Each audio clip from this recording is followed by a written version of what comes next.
I'm going to show you the actual damage on the crank.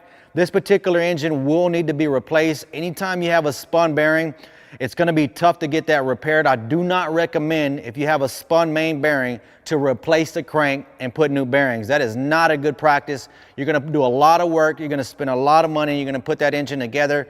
And guess what? You have a high probability of that engine of spinning another bearing. And the reason why that happens is when this bearing is spun, when it spins in its place, it's not designed, whether it's a rod bearing or a crank bearing. This is a crank bearing here. You can see that you can see the excessive wear coming off these. These are scrapes coming into that bearing. When that happens and that bearing spins in its place, it's either going to take metal off the block. And when that happens and you're only going to replace the crank and put new metal, new bearings, that's going to give you a high chance of that bearing spinning again.